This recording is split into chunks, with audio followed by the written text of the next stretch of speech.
Marcos 3, versos 1 a 6. Seguindo com a nossa sequência de exposições bíblicas no Evangelho de Marcos. Marcos 3, versos 1 a 6. Vamos ler.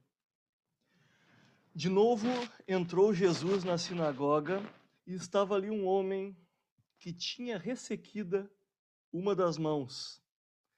E estavam observando a Jesus para ver se o curaria em dia de sábado, a fim de o acusarem. E disse Jesus ao homem da mão ressequida: Vem para o meio.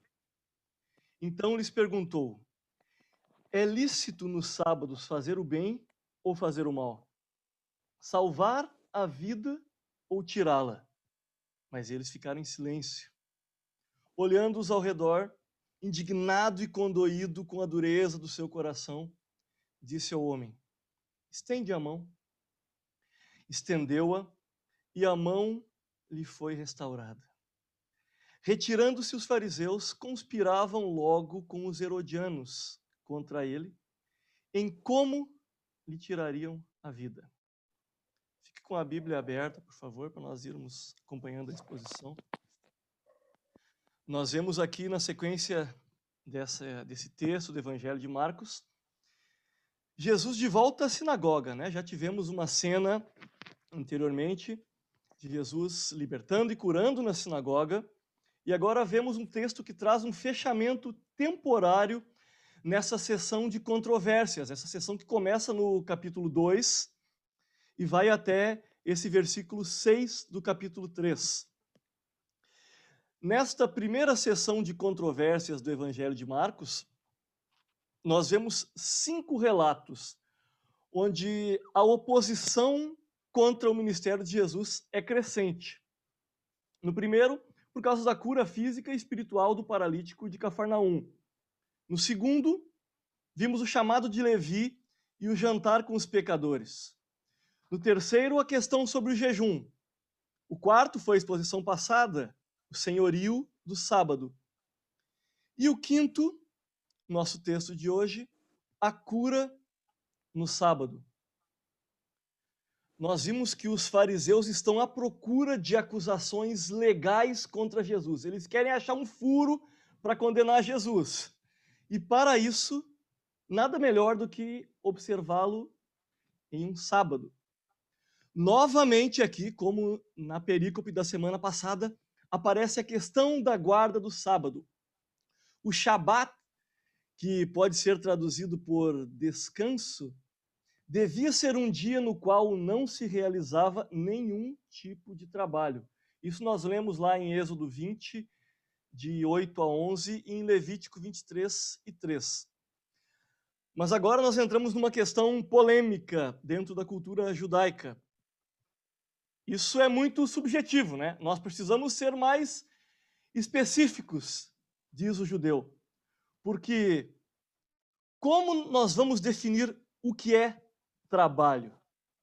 E aí, como o irmão Levi falou na exposição passada, diversas regras judaicas da Torá oral e de outros ensinos rabínicos tentavam instituir regras, sub-leis, definindo o que se podia fazer e o que não se podia fazer, ao ponto até de dizer que acima de 1.999 passos, então se tu desse 2.000 passos no sábado, tu estava pecando. Mas como nós vimos desde a perícope anterior, Jesus apresenta-se como um novo intérprete da lei. Jesus apresenta-se como um intérprete definitivo da Torá. Para Jesus, o sábado é uma dádiva de Deus ao ser humano. O Shabat é o dia de repouso físico, de repouso emocional e de repouso espiritual. O dia do descanso resguarda da exaustão pelo trabalho e de suas consequências físicas e psicossomáticas. Hoje nós vemos vários relatos, várias pesquisas de pessoas estressadas devido ao workaholic, aquele viciado em trabalho, o Shabat livra disso. Ele resguarda. Você não precisa trabalhar todos os dias. Você precisa descansar. O dia do descanso também livra aquele coração ansioso e ganancioso de dirigir a vida achando que para viver seguro e para se sustentar bem todos os dias é preciso trabalhar todos os dias. Não. Você pode descansar um dia no Senhor e ficar com a sua família e dedicar a devoção ao Senhor. O Senhor vai cuidar de você.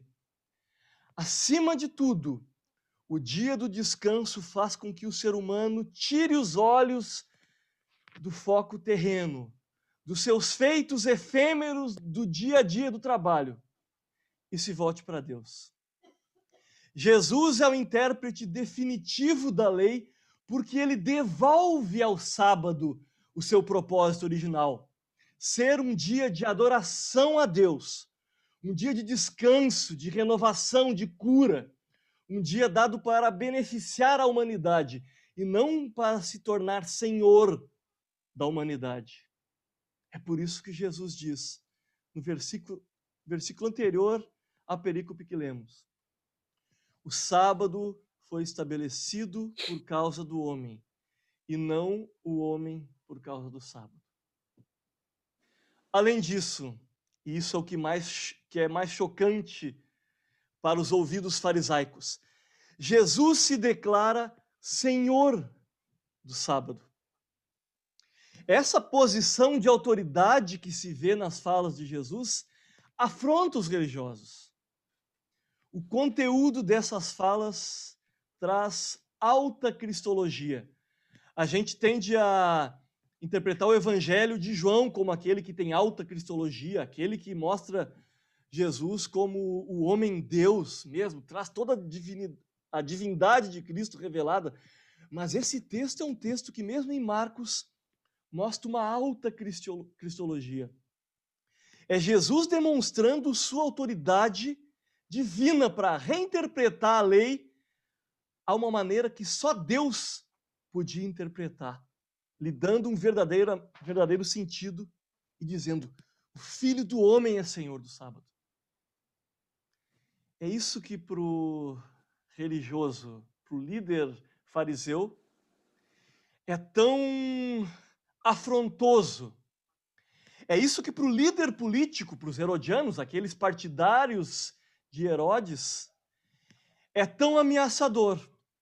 E é isso que faz com que Jesus seja visto no final dessa perícope como uma ameaça à ordem social e religiosa, tanto para os herodianos quanto para os fariseus.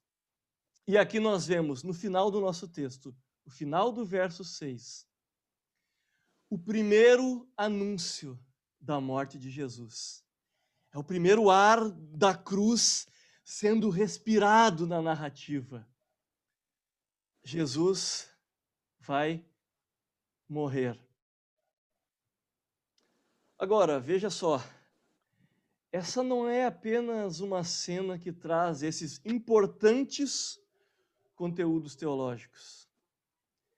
Essa cena também traz uma riqueza em humanidades. Essa cena traz uma extrema riqueza em conteúdo, não apenas teológico, mas em conteúdo interior do ser humano, em percepções humanas, em racionalizações humanas, em emoções humanas.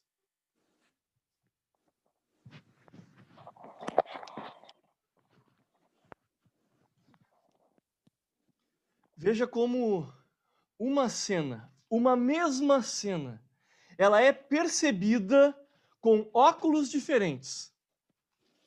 Ela é racionalizada com lógicas diferentes e ela é sentida com emoções diferentes. De um lado, fariseus, seres humanos pecadores com o interior moldado ao longo da vida pela religiosidade legalista e suas regras.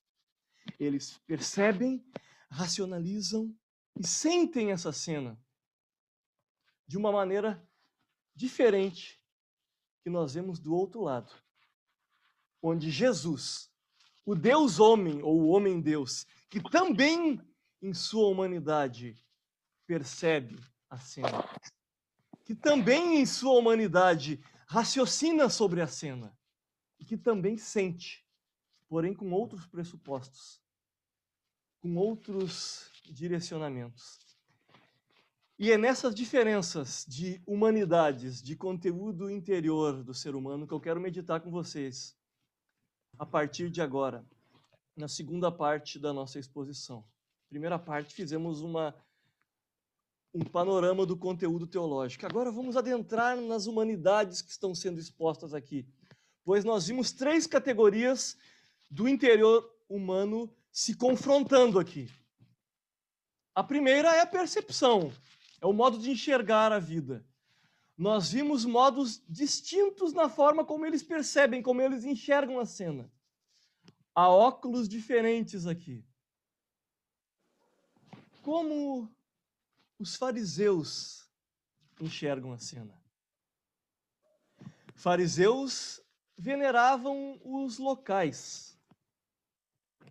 Fariseus veneravam Jerusalém, veneravam o templo de Jerusalém. Mas talvez ainda acima desses locais, veneravam, veja que curioso, o tempo. Veneravam o sábado. O sábado, juntamente com a circuncisão, era a observância que separava os judeus das demais nações. Era aquilo que os fazia se sentir diferentes. O povo especial, o povo superior aos demais. Nós guardamos o sábado. Nós somos fiéis à regra que o Senhor deu. A interpretação deles do sábado. É por isso que essa cena traz um homem necessitado. Traz um mestre judeu, que na realidade era o próprio Deus ali com eles. Traz a oportunidade de um milagre. Mas eles enxergam e percebem o sábado. Eles conseguem enxergar a cena apenas através do sábado.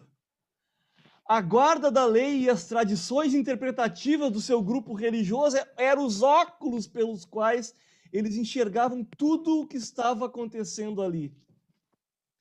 E veja que curioso. Você pode dizer, isso é bem coisa de fariseu. Mas essa é uma resposta muito comum ao coração caído do ser humano. Aquilo que nós adoramos, aquilo que investimos os nossos esforços diários, aquilo que colocamos no nosso coração e que achamos que nos distingue das demais pessoas, acaba com o tempo se tornando a nossa própria estrutura pessoal de poder. Acaba se tornando a base da nossa própria identidade. Acaba se tornando óculos pelos quais nós interpretamos o mundo. É quando você gasta os seus dias e suas noites investindo na vida profissional e pensando em ganhar cada vez mais dinheiro, que esse objeto do teu foco passa a ser os teus próprios óculos para interpretar a vida. E você passa a interpretar toda a realidade a partir do sucesso profissional. E a pessoa admirável é aquela que se tornou um referencial profissional. E a pessoa que você diz, aquele é o cara, é a pessoa que se tornou aquela melhor sucedida financeiramente. E você quer ensinar o seu filho diariamente a se tornar uma pessoa de sucesso dentro daquela estrutura de poder que se tornou a sua estrutura, porque foi a partir disso que você investiu seus esforços. E essa estrutura que te trouxe um sentido de identidade para a tua vida. É quando os teus talentos pessoais passam a tomar conta do teu coração e de todo o teu investimento diário, que você passa também a enxergar a vida através desses óculos minúsculos que é o talento. E as pessoas mais interessantes, as mais empolgantes, aquelas que você para ouvir, serão aquelas que você julga ser mais talentosas. Aquelas que falam com maior desenvoltura, aquelas que tocam melhor. O músico adora isso, né? Ouvir o cara que toca melhor, só porque ele toca melhor. Ou porque ele canta melhor. A formadora de opinião é a pessoa que canta melhor. Porque você acabou tornando o teu talento a tua própria estrutura de poder. A tua própria estrutura que te define como ser humano dentro da realidade. E você passa a admirar as pessoas que são, de certa forma, mais parecidas com você. Não é essa a mentalidade farisaica? Admirar e louvar aqueles que guardam as leis segundo as próprias regras deles?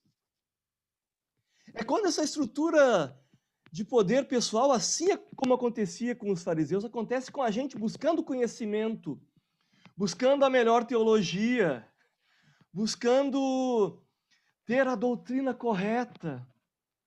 E nós nos percebemos, assim como aqueles judeus, em meio aos pagãos, como cristãos diferenciados, como aqueles que sabem ler a Bíblia corretamente.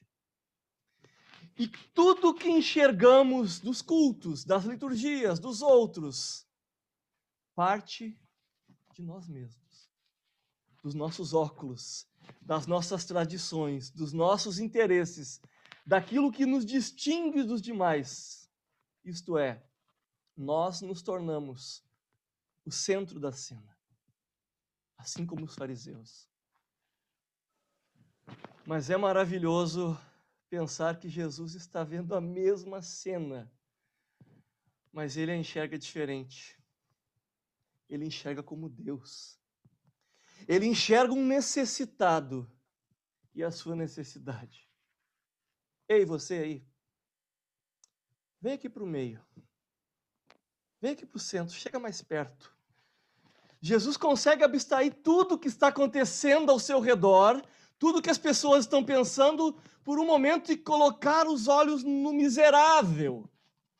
Enquanto o olhar do fariseu transforma aquele homem e sua miséria como objetos para os seus fins religiosos, supostamente ortodoxos, o olhar de Jesus não faz aquele homem miserável ser massa de manobra de manipulação religiosa.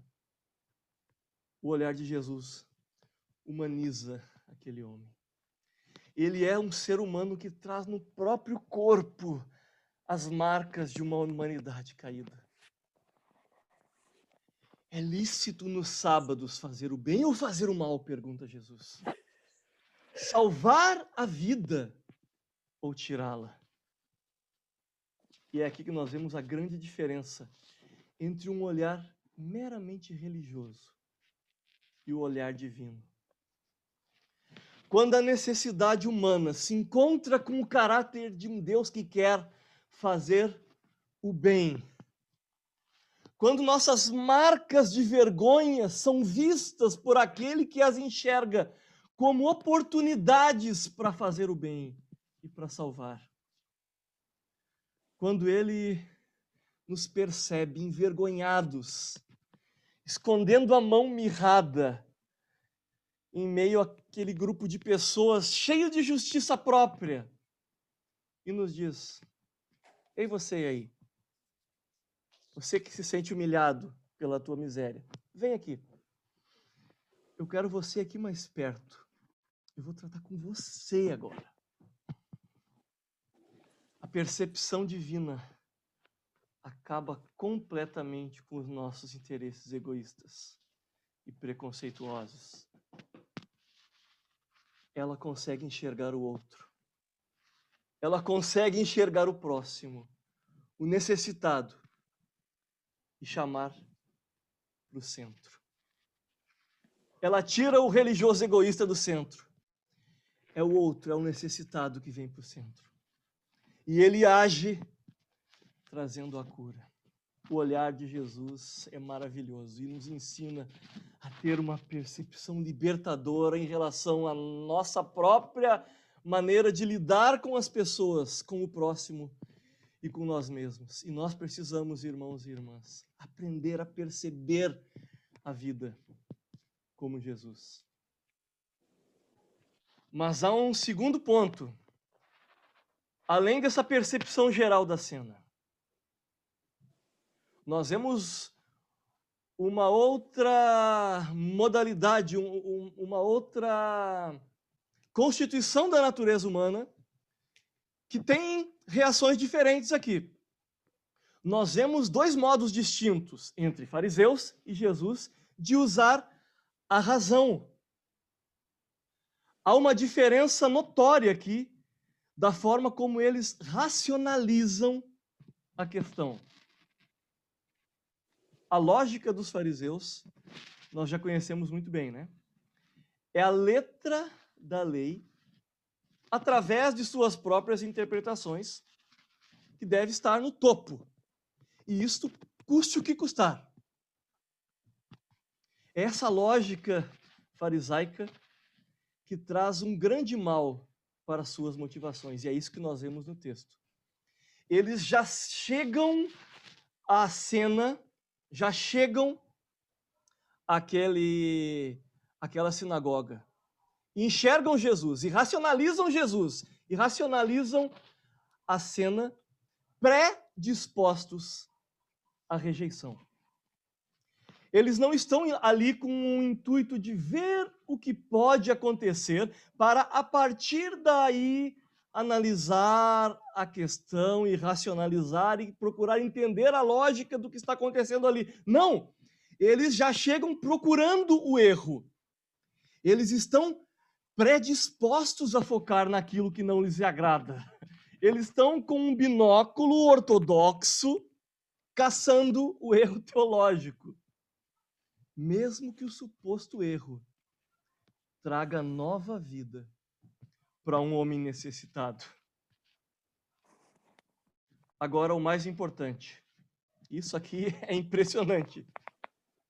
Vocês notaram como eles não duvidam do poder de Jesus? Eles acreditam que Jesus pode curar. Sim, eles já viram Jesus fazendo isso. Eles não estão questionando se Jesus é poderoso para curar, não. Eles estão preocupados que Jesus vai curar no sábado? Porque no sábado não pode.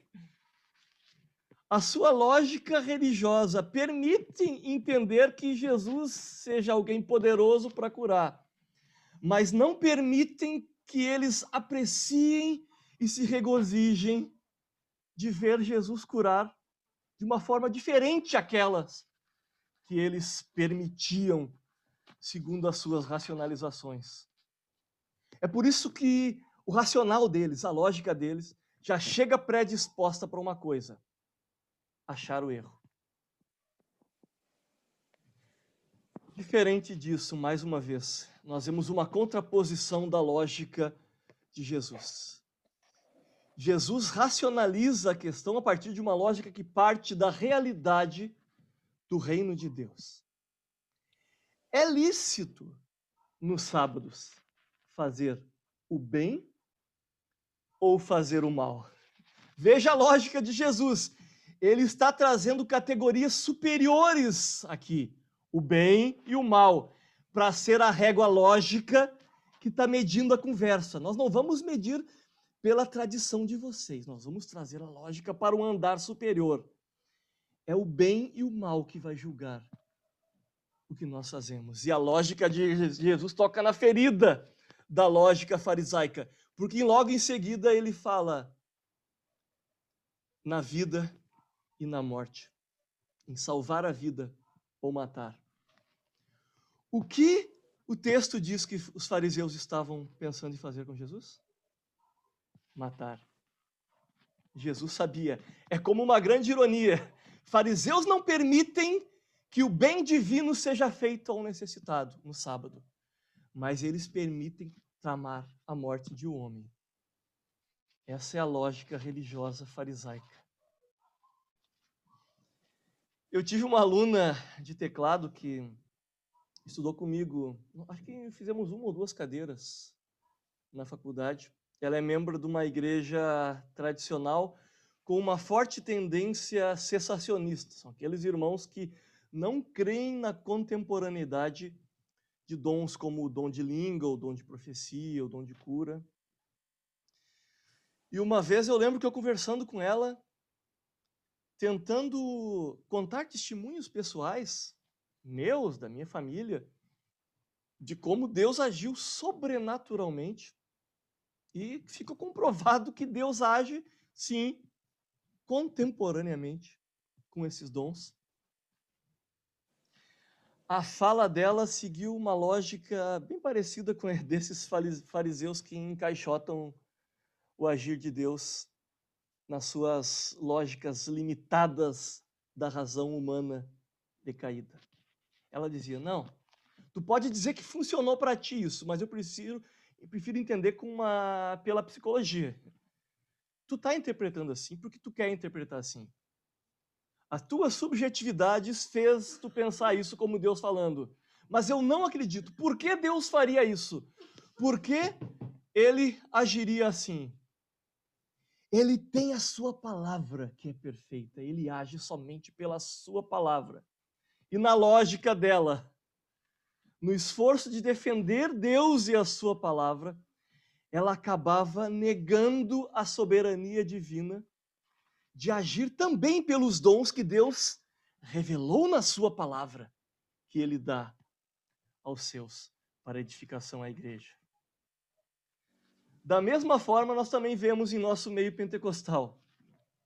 Não talvez de uma maneira tão fechada, mas muitas vezes muitas pessoas se fechando e se vendo perdidas em racionalizações limitadas, tentando submeter Deus às formas como eles acham que Deus deveria de agir. As formas como eles entendem ser mais adequadas biblicamente para Deus falar, para Deus responder às minhas questões, para Deus trabalhar ou dirigir a minha vida.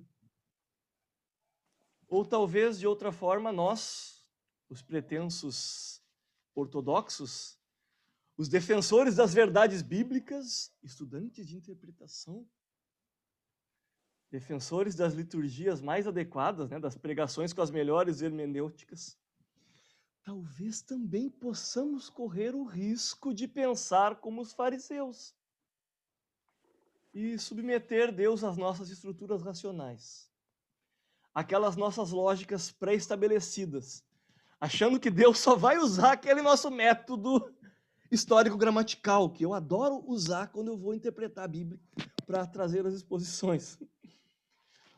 E nós não atentamos para a realidade por trás de tudo isso. A realidade por trás de toda vez que uma pessoa se levanta em nome de Deus. Há pessoas que, mesmo em meio às limitações, ou mesmo em meio aos supostos erros que nós podemos enxergar, podem estar, de alguma forma, sendo alcançadas e sendo tocadas por Deus, mesmo com problemas que precisarão ser corrigidos depois.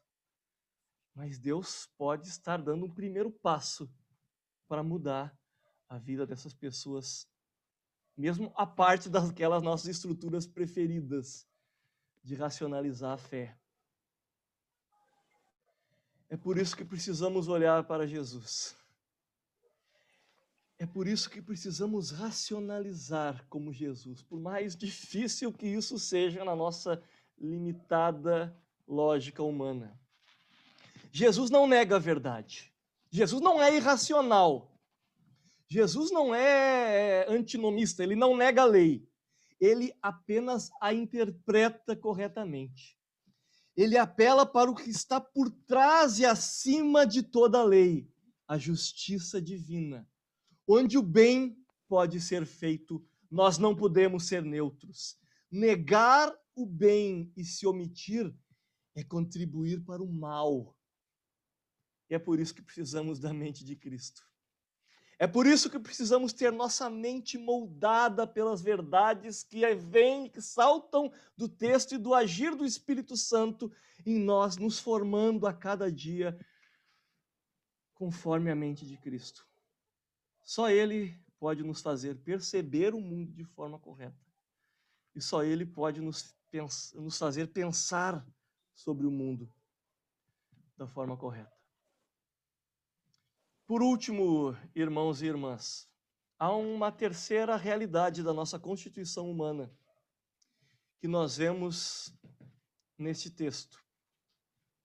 Nós não vemos apenas percepções diferentes e racionalizações distintas. Nós vemos também emoções. O texto traz uma alta carga de conteúdo emocional. Inicialmente, vamos observar como fizemos nos outros 2 pontos. As emoções dos fariseus. O que nós vemos lendo o texto? Imagine-se como um fariseu. Tente ler os fariseus e ver suas emoções. Uma expectativa, há uma tensão. Marcos diz que há dureza de coração. É uma dureza que não aceita nada que seja diferente daquela lógica farisaica.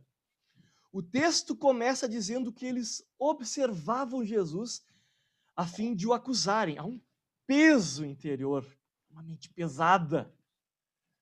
As coisas estão duras, rígidas. A tensão muscular, talvez, para os fariseus. Eles procuram acusação. E como termina o texto? De uma forma mais pesada ainda. Eles saem de cena irados, dizendo: vamos matar Jesus. Nós precisamos matar Jesus. Mas tire os olhos dos fariseus e volte os olhos para toda a cena. E aquele homem que sofria? E o homem da mão mirrada? É lícito nos sábados fazer o bem ou fazer o mal? Salvar a vida ou tirá-la? Qual foi a reação dos fariseus? A Bíblia diz que eles ficaram em silêncio. A oportunidade de fazer o bem a um necessitado não toca o coração de um fariseu que é mero religioso. Ele ouve, ele vê Jesus pegando seus olhos e voltando para o necessitado e fica em silêncio. Ele se omite, porque ele já perdeu a sensibilidade. A estrutura religiosa na qual ele tanto investiu o coração acabou lhe roubando a capacidade de sentir, de se condoer com a dor do outro, de permitir que as emoções também sejam consideradas, não em primeiro lugar, não acima da razão, mas submetidas à razão. De permitir que as emoções sejam ouvidas. De permitir ser como Jesus, que mesmo sabendo que ia ressuscitar Lázaro, chorou. Se permitiu ser humano e sofrer com aquelas pessoas por um breve momento. Mas o coração fariseu não consegue. O coração fariseu não consegue viver essas emoções, porque ele consegue se retirar irado. Precisamos matar esse homem. Isso é uma afronta aos nossos princípios, ao nosso senso de justiça. Veja como que uma paixão cega aos mecanismos da religião lhe roubou a sensibilidade. Ah, mas as emoções de Jesus são diferentes. As emoções de Jesus são diferentes. Olhando-os ao redor, indignado e condoído com a dureza do seu coração. Outra versão diz: irado e profundamente entristecido. Jesus se ira mas ao mesmo tempo ele sente o coração doer. Ele se altera, mas ao mesmo tempo se entristece. E aqui nós vemos o equilíbrio que as nossas igrejas, os nossos pregadores e os membros da igreja contemporânea têm muitas vezes perdido. As emoções de Jesus revelam o equilíbrio divino no trato do ser humano. A justiça divina e o amor divino aparecem juntos. A justiça divina que se ira para com o pecado, que não tolera o pecado, que denuncia o pecado por causa da santidade de Deus. Mas também o amor divino, que faz o interior se sentir dolorido, que se entristece profundamente diante da dureza do coração humano, que consegue ficar triste de ver aquele homem precisando de cura e aqueles outros corações caídos se recusando a sujeitarem-se às verdades do reino de Deus. Assim como os fariseus, irmãos e irmãs, nós muitas vezes temos também a tendência de processar nossas emoções de acordo com o que a nossa vivência nos ensinou. A rígida formação religiosa, para alguns, também pode acabar com a sensibilidade. Ou pode criar pessoas extremamente metódicas, todas certinhas, cheias de justiça própria. Ou então, do outro lado, aquela formação solta demais do é só o amor, que pode acabar com a solidez interior. Criar pessoas extremamente passionais, mas sem nenhum critério para lidar com a vida e para julgar o certo e o errado. Além disso, as nossas personalidades também têm uma grande atuação na forma como sentimos a vida. Nossas personalidades podem nos tornar propensos a sentirmos o mundo sendo mais irados ou outros sendo mais passivos. Nossas personalidades vão trazer uns para uma posição de maior neutralidade, de maior sensibilidade, de maior melancolia natural, ao ponto de se prejudicarem por isso. Ou outros vão ser mais coléricos, mais impulsivos. E assim as nossas emoções, os nossos relacionamentos e até mesmo a nossa atuação no reino de Deus vão pagando o preço de todas essas combinações de emoções que vamos carregando ao longo da vida. Respondemos às cenas da vida a partir daquelas emoções que trazemos dentro de nós. Mas, olhando para Jesus, ele nos mostra que as nossas emoções só serão equilibradas quando nos permitirmos sermos moldados por Deus. Quando refletirmos também em nossas emoções o caráter de Deus, a justiça de Deus, o amor de Deus, a forma como Deus enxerga, como Deus pensa e como Deus sente a vida. Aí sim nossa ortodoxia, nosso pensamento correto sobre as doutrinas não roubarão a nossa sensibilidade. Aí sim o nosso interior sentirá as questões da vida com um coração cristão. Um coração que sente como Cristo, que chora como Cristo, que pensa no outro como Cristo.